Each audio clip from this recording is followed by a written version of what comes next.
எலியா பரலோகத்துக்கு ஏறி போன பொழுது சால்வை கீழே விழுந்தது. சால்வைனா இப்ப நாமெல்லாம் போடுற மாதிரி அந்த ஷால் அல்ல.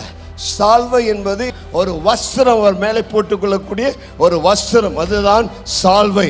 அப்பொழுது எலியா போட்டு கொண்டு வந்த அந்த சால்வையை கீழே போடுகிறார். எலியா போட்ட ஒரே ட்ரெஸ் அந்த சால்வை தான். அந்த சால்வர் போகும்போது அது கீழே விழுந்தது. உடனே போய் எலிசா அதை எடுத்துக்கொள்கிறான். எடுத்துக்கொண்டு அந்த சால்வை பிடித்து கொண்டு அந்த யோர்தானுக்கு வருகிறான். இன்றைக்கு உங்கள் மேல் ஒரு சால்வை இறங்கி வருவதாக.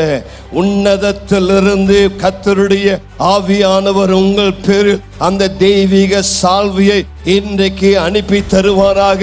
இயேசு பரலோகத்துக்கு ஏறி சென்ற பொழுது அவருடைய பரிசுத்த ஆவியாகிய அந்த தெய்வீக சால்வையை கூடியிருந்த 120 பேர் மேல அனுப்பி தந்தது போல இன்றைக்கு நம்முடைய அக்கினி ரதமும் நம்முடைய குதிரை வீரருமாக இருக்கிற இயேசுவனுடைய அந்த தெய்வீக அபிஷேகத்தின் சால்வை ஒவ்வொரு மேலும் இறங்கி வருவதாக. கர்த்தருக்கு மகிமை உண்டாவதாக.